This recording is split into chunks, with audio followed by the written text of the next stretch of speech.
हाँ जी देखिए, तो 3D की मिसलेनियस में या चैप्टर नंबर जो 11 है उसके इंपॉर्टेंट क्वेश्चन के अंदर से कुछ 2-3 क्वेश्चंस ऐसे हैं जो जिनके आने के चांसेस सबसे ज्यादा हैं। एक तो वो वाला जहां पे आप लोग बोलते हैं A1 A2, पहले तो ये दो कॉन्सेप्ट पढ़ लीजिए कि अगर एक लाइन दूसरी लाइन के परपेंडिकुलर है, एक लाइन दूसरी, ये बहुत बार काम आता है। आप लोगों ने अगर चैप्टर किया है तो आपको पता ही है मिसलेनियस के अंदर, और जब तक मिसलेनियस एग्जांपल नहीं करेंगे तब तक काम नहीं चलेगा, ये सुन लीजिएगा। तो लाइन 1 लाइन 2 अगर आपस में परपेंडिकुलर है तो A1 A2 plus B1 B2 और C1 C2 की जो वैल्यू होती है वो 0 होती है। ये एक फेमस फॉर्मूला है। जब भी परपेंडिकुलर की टर्म आपको दिखेगी तो पहला थॉट आपके दिमाग में ये आना चाहिए एक चीज। अब A1 B1 C1 क्या है? इस लाइन के डायरेक्शन रेशियोज है, समझ में आया? और A2 B2 C2 क्या है? इस लाइन के डायरेक्शन रेशियोज है। अच्छा, अब मैं आपसे एक क्वेश्चन पूछ रहा हूं, एक लाइन दे रखी है, एक लाइन की स्टैंडर्ड फॉर्म क्या होती है? A plus lambda B. तो क्या होगा? R is equal to A plus lambda B. Correct है? नहीं आता है तो वीडियो देखो अच्छे से पूरा डिटेलिंग के अंदर, जब तक ये चीजें समझ में नहीं आएगी तब तक समझ में नहीं आएगा कुछ भी। ये कौन सा फॉर्म है? Vector form. कार्टेशियन फॉर्म क्या होता है? x minus x1 upon a, y minus y1 upon b, z minus z1 upon c। अब सुनिए, अगर आपको कोई बोले ये x1 y1 z1 क्या है, तो आप बोलोगे जहां से लाइन क्या हो रही है? पास हो रही है। और ये ABC क्या है? डायरेक्शन रेशियो, जिसके लाइन पैरेलल है। और आपको ये नहीं समझ में आता है तो सीधा सीधा कर लीजिए कि किसी ये जो लाइन है उस लाइन के डायरेक्शन रेशियोज यहां से मिल जाएंगे। अच्छा, यहां पे डायरेक्शन रेशियोज कहां से मिलेंगे? B से। और लाइन कहां से पास हो रही है? A से। ये कुछ छोटी छोटी चीजें आपको पता होनी चाहिए। समझ में आई बात? अब ये तो था कब? जब परपेंडिकुलर है। लेकिन अगर दो लाइन आपस में पैरेलल है, ये लाइन 1 और लाइन 2, तो A1 upon B1 upon B2 और C1 अपॉन C2, ये आपस में इनके रेशियोज मैच करने चाहिए। इसके ऊपर क्वेश्चन बहुत कम पूछा जाता है, लेकिन इसके ऊपर बहुत बार क्वेश्चन पूछे जाते हैं। अब इसी से रिलेटेड एक क्वेश्चन आपके मिसलेनियस के अंदर दे रखा है। हाँ, वो मिसलेनियस एक्सरसाइज का क्वेश्चन देखिए जल्दी से।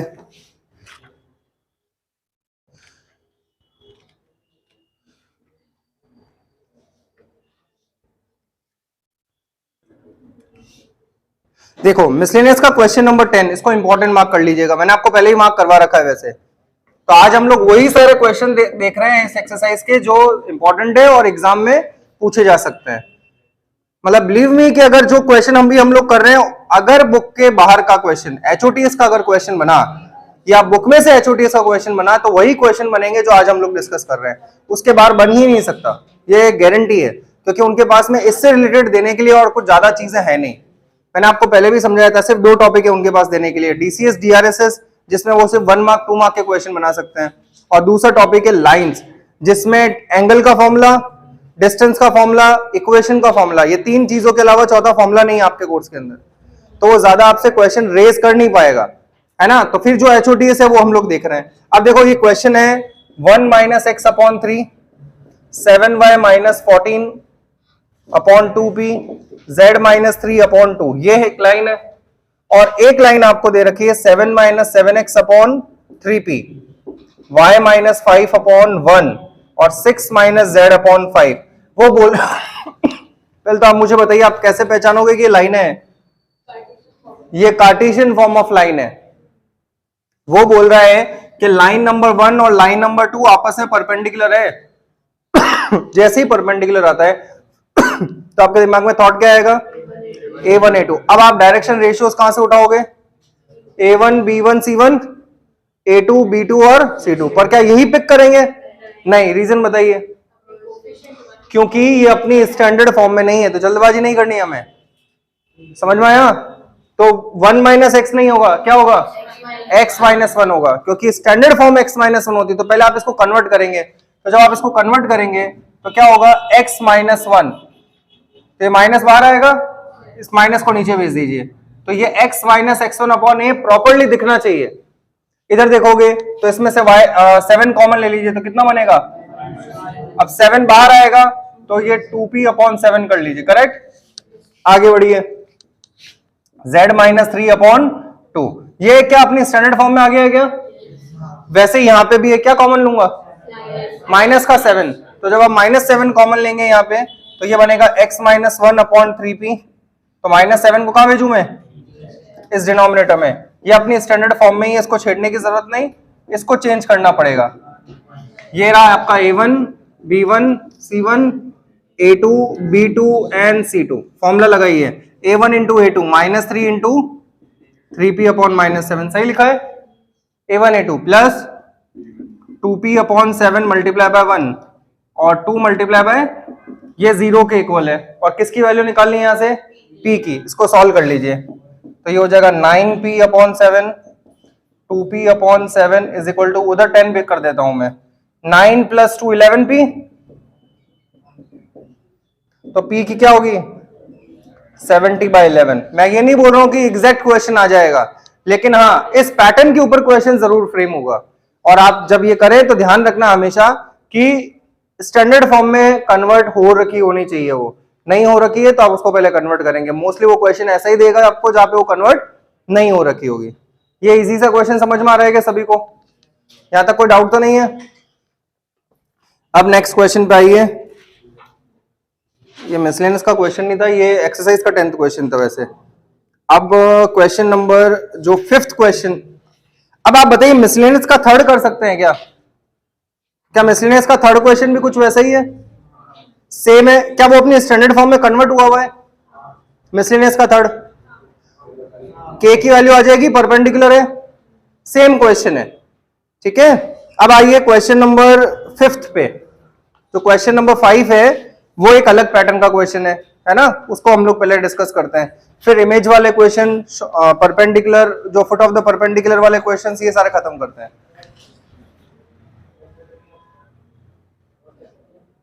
अभी ये क्वेश्चंस के बाद मैं वही करूंगा 1 on 2 ना, हाँ वही करेंगे।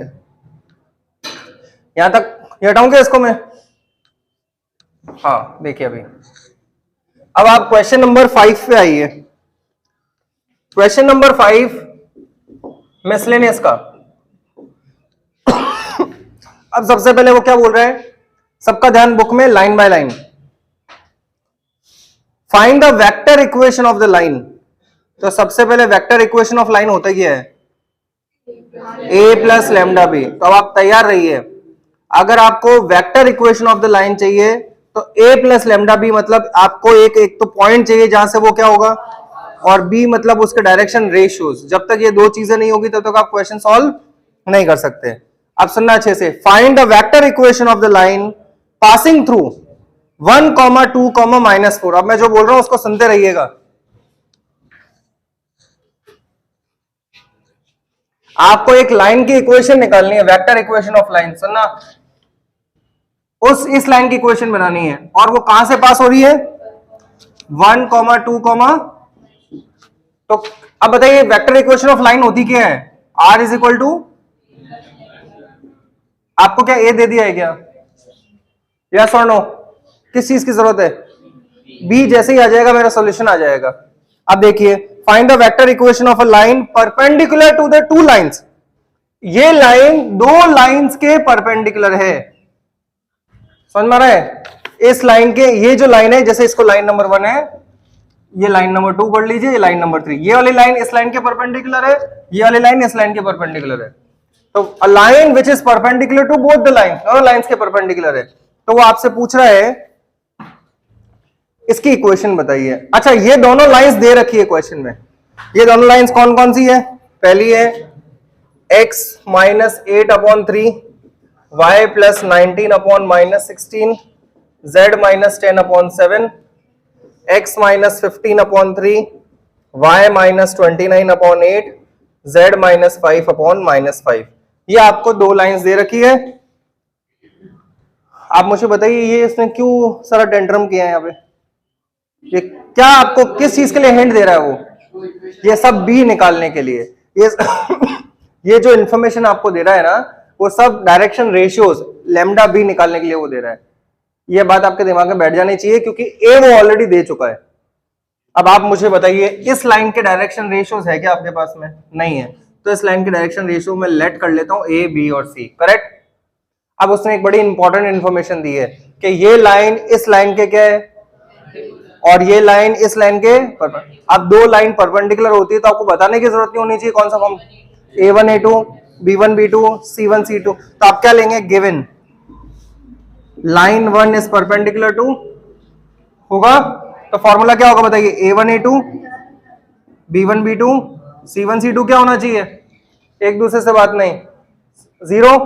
इस लाइन के डायरेक्शन रेशियोज क्या है, ABC। इस लाइन के डायरेक्शन रेशियोज 3 -16 और 7। अब आप ध्यान रखिए क्या ये अपनी स्टैंडर्ड फॉर्म में है, अगर नहीं होगा जल्दबाजी नहीं करना, नहीं हो तो आप रेडी रहिए कि वो कुछ ना कुछ आपको चेंज करके जरूर देगा।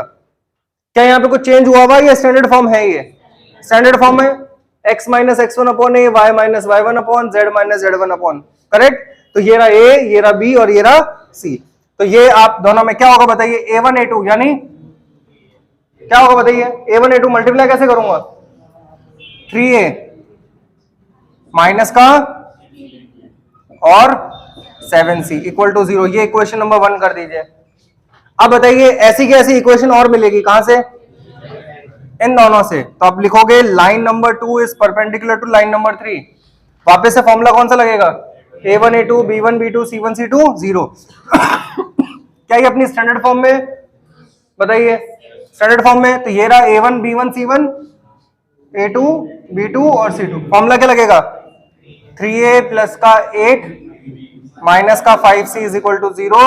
Equation number 2। क्या इक्वेशन नंबर 1 एंड 2, अच्छा कितने वेरिएबल्स हैं, और इक्वेशन 3 होनी चाहिए। हिसाब से क्या होता है कि अगर आप लोगों ने बचपन से क्वेश्चंस करते आ ही रहे, दो इक्वेशंस, दो वेरिएबल्स दे रखे तो दो इक्वेशन होती है एलिमिनेशन लगाने के लिए।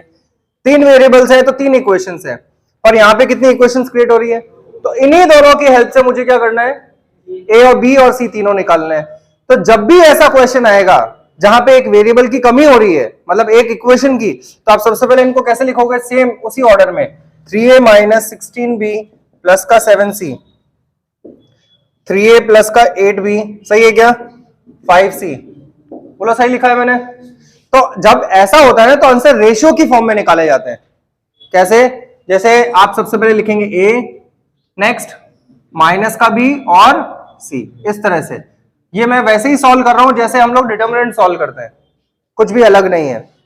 तो आप जैसे 3 इक्वेशन है, 2 इक्वेशन है ना, तो आपको एबीसी निकालना है। एबीसी क्यों निकालना है बताइए, इस लाइन को कंप्लीट करने के लिए डायरेक्शन रेशियो, बस ये भूलना नहीं है आपको। तो एबीसी ए निकालना है, तो आप सबसे पहले इसको ऑर्डर में सेट कर लीजिए, ए माइनस बी सी लिख दीजिए। आपको याद नहीं है माइनस बी, तो डिटरमिनेंट खोलते हैं तो क्या करते हैं, पहला प्लस, बस वही कॉन्सेप्ट लगाया जा रहा है। तो ए हो गया, तो ए वाली टर्म को आप हाइड कर दीजिए। समझ में, ए की वैल्यू निकालनी है ना, किसको हाइड करेंगे कौन कौन बचा बताइए, -16, 7, 8 और -5, ऐसा लिख सकते हैं क्या, देखो एक बार अच्छे से, करेक्ट है। अब किसकी निकालनी है, बी की, तो माइनस बी, तो इसको हाइड कर लीजिए। कौन कौन है बताइए, 3, 3, 7, 5, करेक्ट, हाँ -5। अब बताइए इसकी वैल्यू निकालनी है तो 3, 3 माइनस का 16 और 8। अब ए की वैल्यू निकालनी है, ऐसा सॉल्व हो जाएगा ये। तो क्या होगा, 16 5 जा 80 माइनस 56, माइनस का बी, माइनस का 15 माइनस 21। वैसे ही क्रॉस मल्टीप्लीकेशन जैसा आप हमेशा करते हैं, कुछ चेंज नहीं कर रहा हूं। अच्छा इधर सी की वैल्यू 8 3 जा 24 माइनस प्लस का 48, करेक्ट है क्या, सही है। तो अब ए की वैल्यू 80 में से 56 गया, कितना बचा, माइनस का बी, कितना बचा ये 36, ये कितना हुआ 72। ये माइनस और माइनस कैंसिल आउट हो जाएगा। ये सब रेशियो में है क्या, 12 की टेबल से सब कैंसिल आउट हो रहा है, तो क्या होगा, ये 2 हो जाएगा, ये 3 हो जाएगा और 6। अब देखिए अगर आपको कोई बोले एबीसी क्या है, तो आप बोलोगे ए की वैल्यू 2 है, बी की वैल्यू 3 और सी की वैल्यू 6 है, गलत हो जाएगा। ये ए की वैल्यू 2, 3 और 6 रेशियो की फॉर्म में है। ये उस टाइम भी मैंने आपको बताया था, ये डायरेक्टली कभी नहीं बोला जाता है कि ये 2 है। क्यों, क्योंकि इक्वल तो निकाल ही नहीं सकता हूं मैं। क्यों नहीं निकाल सकता हूं, क्योंकि इक्वेशन एक इनकम्प्लीट इक्वेशन है, तो रेशियो की फॉर्म में है। समझ में आया, रेशियो मतलब ये कितना हो जाएगा 2x, याद है 2 रेशियो 3 रेशियो, तो आप इसको इक्वल टू लेमडा कर लीजिए, कितना हो जाएगा 2 लेमडा 3 लेमडा 6 लैम्डा, इस तरह से होता है ना। तो आप एबीसी, इसका मतलब अब आप इस लाइन की इक्वेशन निकाल सकते हैं। तो इक्वेशन ऑफ लाइन जो कहां से पास हो रही है, एक पॉइंट से पास हो रही है, और किसके परपेंडिकुलर है, इन दोनों के परपेंडिकुलर है। तो बताइए किस पॉइंट से पास हो रही है वो, 1 2, कैसे लिखोगे इसको,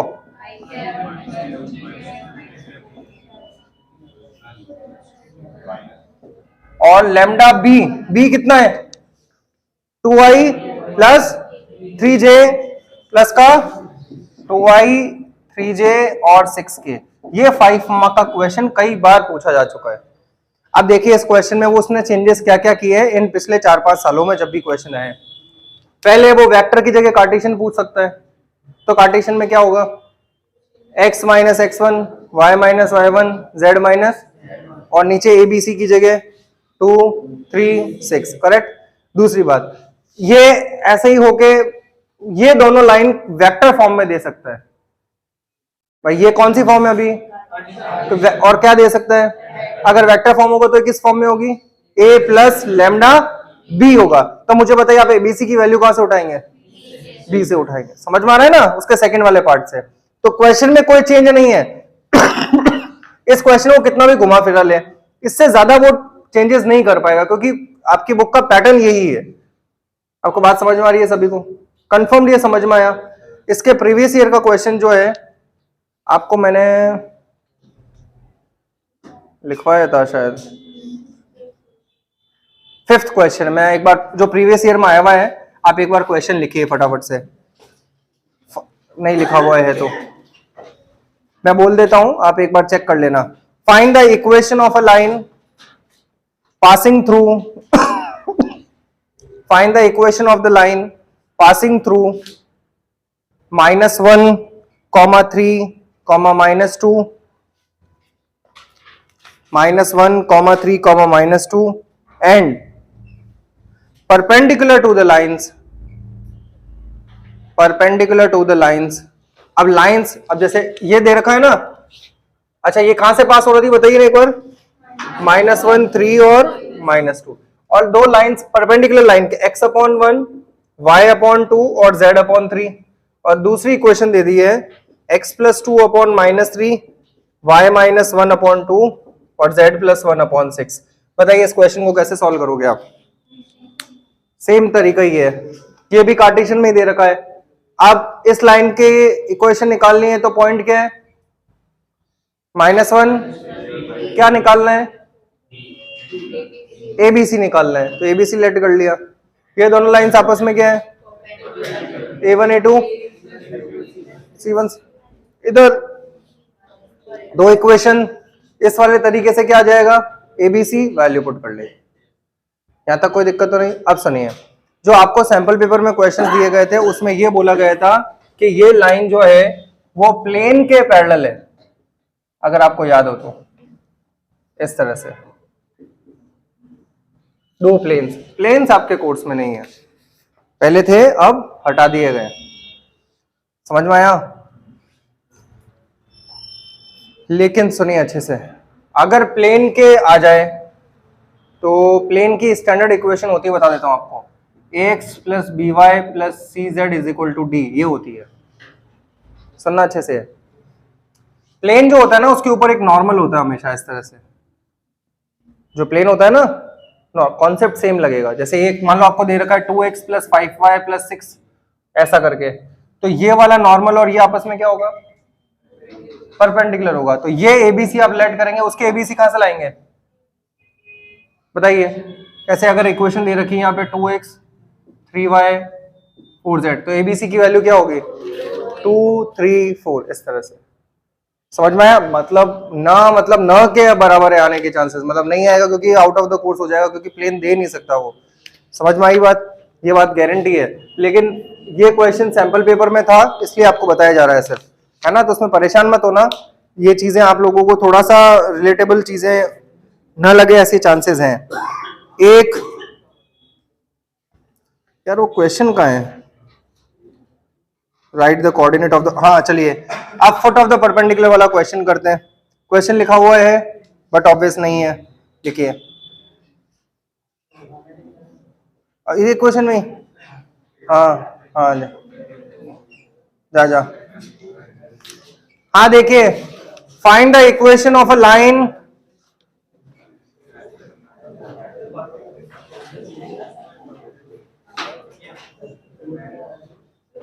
हाँ सुनिए बेटा सभी लोग, क्वेश्चन लिखिए। Find the equation of a line which is perpendicular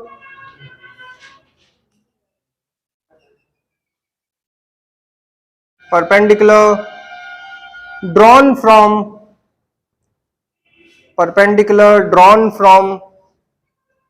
point A, capital A कर देना, और पॉइंट है 2,4,-1, 2,4,-1 टू द लाइन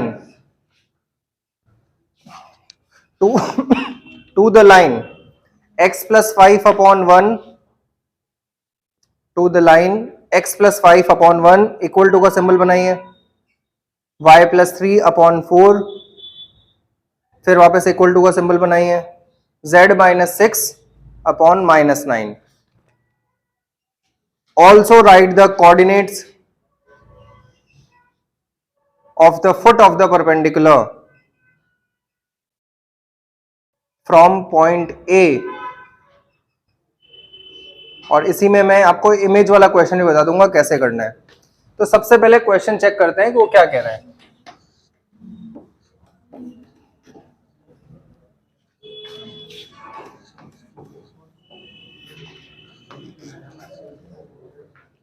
हाँ देखिए क्वेश्चन क्या है, आपको बोला है find the equation of the line. जैसे ही वो बोलता है इक्वेशन ऑफ द लाइन तो आपके दिमाग में ट्यूबलाइट लगनी चाहिए कि a + λ b। क्या क्या चाहिए, एक पॉइंट चाहिए, एक डायरेक्शन रेशियो ABC चाहिए। तो बोल रहे find the equation of a line which is in which perpendicular drawn from the point. तो एक परपेंडिकुलर ड्रॉ किया जा रहा है, कहां से ड्रॉ किया जा रहा है, 2, 4, -1 से। किस पर किया जा रहा है, एक लाइन पे किया जा रहा है, और वो लाइन क्या है, x + 5/1, y + 3/4, z - 6/-9। यह परपेंडिकुलर ड्रॉ किया जा रहा है ए पॉइंट से इस लाइन के ऊपर। बस यही इंफॉर्मेशन उसने आपको दी और कुछ भी नहीं दिया। सुनिएगा अच्छे से, आपको क्या बोला वापस बता रहा हूं। आपको बोला है कि इस लाइन की इक्वेशन निकालिए। इस लाइन की तो बोलेगा नहीं ना, इस लाइन की क्यों नहीं बोलेगा, देख रखिए तो बुद्धि लगा लेना आप लोग। तो इस लाइन की इक्वेशन निकालनी है हम लोगों को, समझ में आया। तो इसको मैं a, इसको मैं b कर देता हूं, समझ लीजिए, है ना। तो आपको बोला एक लाइन की इक्वेशन निकालनी है जहां पे उस लाइन का परपेंडिकुलर ड्रॉ किया गया एक पॉइंट से, और परपेंडिकुलर ड्रॉ करते ही आपके दिमाग में क्या आना चाहिए, a1 a2 b1 b2 c1 c2 0। अच्छा मुझे बताइए, इस लाइन की इक्वेशन निकालनी है। इस लाइन की इक्वेशन निकालने के लिए दो चीजों की जरूरत है, क्या क्या, एक तो पॉइंट चाहिए यानी ए वेक्टर चाहिए, वो पड़ा है यहां पे। अब और क्या चाहिए, बी, ए, बी और सी चाहिए, वो आपके पास है नहीं है ना, ठीक है। अब आपको बोला गया है कि इस लाइन के जब तक डायरेक्शन रेशियोज नहीं आएंगे तब तक आप काम नहीं कर सकते। अब उसको करने के लिए उसने हिंट दिया है कि ये वाली लाइन इसके क्या है, परपेंडिकुलर है। समझ में आया। अब कई जने इसमें क्या करते हैं, अप्रोच लगाते हैं पुराने वाले क्वेश्चन वाले की, इसका एबीसी नहीं दे रखा है तो ये एबीसी इसकी यहां लेट कर लेते हैं। सुनना अच्छे से, इसके डायरेक्शन रेशियोज कितने हैं, 1, 4, -9। इसका डायरेक्शन रेशियो आपने लेट कर लिए तो क्या फॉर्मूला लगाओगे, a1 a2 b1 b2 c1 c2, और आके फंस जाओगे। बताइए क्यों, a 4b माइनस का 9c = 0, बस खत्म। अब एबीसी निकालेंगे कैसे, तो यहाँ पे जाके सब लोग गिव अप कर देते हैं। समझ में आई बात। तो इस क्वेश्चन को सॉल्व करने का ये तरीका नहीं है, इस क्वेश्चन को सॉल्व करने का तरीका अलग है ना। तो आप सुनिए अच्छे से, क्वेश्चन समझ में आ गया क्या है। हाँ अब देखिए करना क्या है, आप मुझे बताइए अगर मैं B foot of the perpendicular क्या होता है। दो क्वेश्चन हमें निकालना है, आंसर देना है यहाँ पे। एक तो इस लाइन की इक्वेशन निकालनी है और फुट ऑफ द परपेंडिकुलर ये। अब मुझे बताइए अगर ये पॉइंट आ ही जाएगा तो मेरी तो सारी प्रॉब्लम सॉल्व नहीं हो जाएगी। मुझे बताइए अगर ये पॉइंट आ जाएगा तो प्रॉब्लम सॉल्व कैसे हो जाएगी। हाँ अगर ये पॉइंट आ जाएगा तो दो पॉइंट, एक पॉइंट ये है, एक और दो पॉइंट दे रखे होते हैं तो डायरेक्शन रेशियो निकाले जा सकते हैं। कैसे? x2 minus x1, y2 minus y1, z2 minus z1। तो इस लाइन पे पॉइंट भी दे रखा है और इस लाइन का डायरेक्शन रेशियो आ जाएगा, एबीसी आ जाएगा, पॉइंट आ जाएगा, सारे काम हो जाएंगे। होंगे कि नहीं होंगे? बस तो अब ये वाला पॉइंट निकालना है। अच्छा, ये वाला पॉइंट इस लाइन पे है तो और किस लाइन पे? इस लाइन पे। अब आपको एक रूल सिखाया गया था, अगर आपको किसी भी लाइन के ऊपर पॉइंट निकालना हो 3D में तो हम लोग क्या करते हैं? उसको लैम्डा के इक्वेट करते हैं। किसको? इक्वेशन ऑफ लाइन को। ये आपको पहले बताया गया था, वापस सुन लीजिए। किसी भी लाइन के ऊपर अगर आपको पॉइंट निकालना है, वो पॉइंट अननोन पॉइंट होगा, क्योंकि अभी आपको पता तो नहीं है ना कि वो पॉइंट है क्या, तो आप अननोन पॉइंट है। किसी भी लाइन पे अगर आपको कोई पॉइंट निकालना है तो उस पॉइंट को निकालने के लिए आप इक्वल टू लैम्डा के इक्वल कर देंगे इसको। तो कैसे करेंगे? x plus 5 equal to 1। इसको क्यों कर रहे हैं? क्योंकि उस लाइन की इक्वेशन नहीं दे रखी है। अगर दे रखी होती तो फिर क्वेश्चन ही फ्रेम नहीं होता। अरे क्वेश्चन क्या पूछा है आपसे? इक्वेशन बनाई है। तो मैं, आप बोलोगे सर किसको इक्वल करूं लैम्डा के? तो कोई 10-12 इक्वेशन तो है नहीं। इक्वेशन कितनी है? एक है। और इस लाइन के ऊपर ये पॉइंट है कि नहीं है? तो आप क्या करेंगे? y plus 3/4 z minus 6/-9 equal to lambda हो जाएगा। अब आप इक्वली इसको इक्वेट करिए। तो सबसे पहले फर्स्ट और लास्ट को इक्वेट करिए। तो x की वैल्यू क्या होगी? लैम्डा माइनस का 5। सही लिखा है क्या? देख करिए। y कोऑर्डिनेट क्या होगा बताइए? 4 लैम्डा प्लस माइनस का 3। z बताइए? माइनस का 9 लैम्डा। अब आप ये जो कोऑर्डिनेट निकला है x y z, ये कौन सा है? ये वही कोऑर्डिनेट है जिसकी आप लोग, बहुत बढ़िया, क्या बात है, तलाश कर रहे हैं। हाँ, समझ में आया? तो ये समझ में आया क्या? अच्छा मुझे बताइए, ये वाला कोऑर्डिनेट आ गया? Hello, confirm? ये वाला क्यों निकाला हम लोगों ने? क्योंकि इस लाइन पे पॉइंट चाहिए था। अब आप मुझे बताइए, इस लाइन पे, अच्छा यही तो कौन है? फुट ऑफ द परपेंडिकुलर है कि नहीं है? अगर लैम्डा की वैल्यू निकल गई तो आंसर्स आ जाएंगे सारे के सारे। अब आप बताइए, ये लाइन, अच्छा अभी हम लोगों ने कौन से इंफॉर्मेशन को यूज किया है कि ये वाली लाइन के ऊपर ये पॉइंट निकालने के लिए इसको यूज किया है। ये लाइन और ये लाइन आपस में क्या है? परपेंडिकुलर है। तो दोनों परपेंडिकुलर, तो इस लाइन का डायरेक्शन रेशियो निकल सकते हैं क्या? कैसे निकलेंगे? ए और बी दे रखा है, ये पॉइंट तो दे रखा है, अननोन फॉर्म में, पर पॉइंट तो है। तो बताइए a1 क्या आएगा? x2 minus x1। भाई दो पॉइंट दे रखे, अननोन फॉर्म में है, पर पॉइंट तो है ही है। तो क्या होगा बताइए? लैम्डा माइनस 5 माइनस का 2, करेक्ट है। b1 बताइए क्या होगा? 4 लैम्डा माइनस 3 माइनस 4। c1 बताइए क्या होगा? माइनस का 9 लैम्डा प्लस 6 माइनस का, तो क्या हो जाएगा? होगा कि नहीं होगा? अब सॉल्व कर लीजिए, कितना होगा? लैम्डा माइनस 7, 4 लैम्डा माइनस का 7 माइनस का 9 लैम्डा प्लस का, बोला सही लिखा है क्या मैंने? अब बताइए, इस लाइन के डायरेक्शन रेशियोज आ गए। हेलो, इस लाइन के डायरेक्शन रेशियोज कहां है? 1, 4, क्या स्टैंडर्ड फॉर्म में है? तो हम बोल सकते हैं line number 1 and line number 2 क्या है? परपेंडिकुलर है। Line number 1 line number 2 perpendicular, तो फॉर्मूला क्या होगा? a1 a2 b1 b2 c1 c2 is equal to 0। a1 कौन है? लैम्डा माइनस 7, और ये कौन है? 1। तो मेरे को समझ में आ रहा है क्या? हाँ, b1 b2 4 लैम्डा माइनस 7 किससे मल्टीप्लाई होगा? और माइनस का 9 लैम्डा प्लस का 7 किससे मल्टीप्लाई होगा? यहां से किसकी वैल्यू आ जाएगी? जैसे ही लैम्डा की वैल्यू आ जाएगी तो आप यहां पुट करेंगे, तो एक क्वेश्चन का आंसर आ गया। बताइए कौन सा? Foot of the perpendicular. अब इस लाइन की इक्वेशन चाहिए, कहां से आएगी? आपके पास में इस लाइन की इक्वेशन चाहिए, तो इक्वेशन के लिए क्या चाहिएगा? r is equal to a plus lambda B. a point दे रखा है, b डायरेक्शन रेशियोज कहां से निकालेंगे? लैम्डा की वैल्यू a1 b1 ये सबट्रैक्ट करके निकाल रखा है, लैम्डा की वैल्यू पुट कर लोगे तो आंसर आ जाएंगे। आपको बात समझ में आ रही है? ये स्टेप दिमाग में नहीं आता, बस दिक्कत यही है। ये स्टेप भी दिमाग में आ जाता है तो यह ब्लैंक हो जाता है कि आप क्या करें। तो यही ध्यान रखो कि परपेंडिकुलर वाले टर्म अभी यूज नहीं हुई है, तो ये वाली लाइन और ये वाली लाइन आपस में परपेंडिकुलर है, तो a1 a2 b1 b2 c1 c2 0 होता है। बात समझ में आ रही है सभी को? हाँ जी, लैम्डा की वैल्यू निकालिए। 16 लैम्डा 28। प्लस का 81 लैम्डा 63। सॉल्व करके बताइए टोटल कितना आ रहा है लैम्डा? 1 आ रहा है। अब लैम्डा की वैल्यू 1 आ रही है, ध्यान दीजिए। तो लैम्डा की वैल्यू अगर 1 आ रही है तो ये वाली 2 4 -1, यहां लैम्डा की ये ए है, अब फुट ऑफ द परपेंडिकुलर निकाल रहे हैं, तो लैम्डा की वैल्यू 1 पुट करूं? 1 पुट करोगे तो कितना आएगा?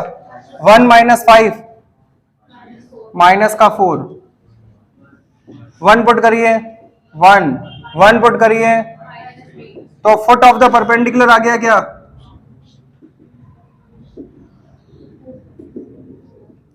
आ गया क्या फुट ऑफ द परपेंडिकुलर? आ गया ये। अब बताइए equation of line A B, ये किस पॉइंट से पास हो रही है? इससे पास हो रही है, और इसके डायरेक्शन रेशियोज क्या होंगे? x2 - x1, y2 - y1, तो क्या होगा बताइए? x - x1 क्या होगा? 2। वेक्टर कार्टेशियन कुछ पूछा है क्या? कुछ नहीं पूछा। अगर पूछे तो आप a प्लस लैम्डा बी में बता दीजिए, वेक्टर पूछा है तो, और कार्टेशियन पूछा है तो x - x1 upon a, y - y1 upon b, तो क्या होगा? x - 2, y - 4 और z + 1। ये तो क्या हो गया? जिस पॉइंट से पास हो रही है। अब डायरेक्शन रेशियोज कहां से निकलेंगे मुझे बताइए, मैं एबीसी कैसे निकालूं? x2 - x1 क्या होगा? माइनस का 4 माइनस का 2 कितना होगा? 1 - 4 -3 माइनस का 2, तो ये इक्वेशन ऑफ आ गई। अब इसी के साथ में अगर यहां तक कोई दिक्कत नहीं ना, क्योंकि मैं आप रेडी रहिए कि क्वेश्चन इसी मतलब फ्रेम लाइन में आप लोगों को से क्वेश्चन पूछा जाएगा। दूसरी बात, अब इसी क्वेश्चन में आपसे पूछा जाता है image of the point, image of the point A dash, ये जो पॉइंट है उसकी इमेज पूछ लिया जाता है। अब क्या होता है, ये एज ए मिरर की तरह काम कर रहे हैं, और आपसे अगर ये इमेज पूछी गई है, समझ में आई बात? क्या हुआ? तू बड़ा दांत निकल रहा है आज, क्या बात है? नहीं, मैं काफी देर से देख रहा हूं, मैं कभी भी आप लोगों को वन वे के अंदर नहीं बिल्कुल नहीं कर सकते। बेवकूफ लगते हैं ना क्लास में बैठे हुए, एक आदमी बिना वजह हंस रहा है, भी पागल ही लगेगा। हाँ जी, इधर ध्यान दो। तो आपको बोला गया है कि ए डैश है टर्म हमारे पास में, आपको इमेज इसका पूछा है, तो इसका इमेज जो है वो बनेगा इस जगह, तो ये एज ए मिड पॉइंट का काम करेगा, है ना भाई? ये जो अगर प्लेन मिरर है, तो अगर ये वाला जो पॉइंट है, जितना डिस्टेंस पे आप लोग हैं उसी डिस्टेंस के ऊपर आपकी इमेज भी बनेगी। तो 2 पॉइंट दे रखे, तो तीसरा पॉइंट निकालने में कोई प्रॉब्लम नहीं है। ये 1 मार्क का क्वेश्चन है, 1.5 मार्क का क्वेश्चन। अच्छा, ये जो भी मैं आपको बता रहा हूं ये सब 5 मार्क के क्वेश्चन के अंदर आते हैं, है ना? ये छोटे क्वेश्चन में फ्रेम नहीं किए जा सकते, चाहे आप इसको केस स्टडी की फॉर्म में समझ लीजिए, किसी भी फॉर्म में समझ लीजिए। तो मुझे बताइए, इसको मैं मान लेता हूं XYZ, इन दोनों का जो मिड पॉइंट होगा वो क्या होगा? -4 1, तो क्या होगा? अब आपको image of the point A, नहीं समझ में आया मना कर दीजिएगा। कर दूं 2 + x अपॉन 2 किसके इक्वल होगा? -4 के। समझ में आ रहा है क्या सभी को? पक्का ना? इमेज कैसे निकालते हैं आगे? 4 + y equal to 1, -1 + z upon 2 is equal to -3। x की वैल्यू कितनी आएगी? -8 और -2 कितना? y की वैल्यू 2 - 4 -2, और z कितना आएगा बताइए? -6 और +1 कितना? तो ये जो पॉइंट है वो इमेज है। कौन से पॉइंट की इमेज है? इसकी। तो ये क्वेश्चन चाहे कितना भी ट्विस्टेड में टर्म्स में पूछ लिया, आपसे पूछ लिया जाए, क्वेश्चन इसी तरह से फ्रेम होगा, ये अब आप गारंटी समझ लीजिए। तो 3D के अंदर बुक के बाहर के जितने क्वेश्चंस हैं वो ये वाले इंटरसेक्शन वाला क्वेश्चन था, एक बार देखता हूं मैं, एक बार आप ये सब नोट करिए जल्दी से। 2 लाइंस है, 2 lines intersecting each other at particular point. Equation board पे लिखी हुई है 2i - j प्लस का mu i plus j minus of k, एक लाइन ये है, दूसरी है r vector equal to i minus j minus of k plus of lambda 2i plus j. आपको बोला है कि ये दोनों लाइन आपस में इंटरसेक्ट करती है या नहीं करती, इसको वेरीफाई करके बताइए। अगर कर रही है तो आप ये बताइए कि उनका इंटरसेक्टिंग पॉइंट क्या होगा। अब ये क्वेश्चन आपसे एक जनरल फॉर्म में उसने फ्रेम करके पूछा है। अब जैसे कि बात वापस से वही आ जाएगी, देखो ये लाइन नंबर 1 है, ये लाइन नंबर 2 है। वो आपसे पूछा है कि पॉइंट ऑफ इंटरसेक्शन बताइए। अच्छा मुझे बताइए, इसने 2 क्वेश्चन पूछे हैं कि वेरीफाई करके बताइए कि इंटरसेक्ट कर रही है कि नहीं कर रही है। एक चीज तो ये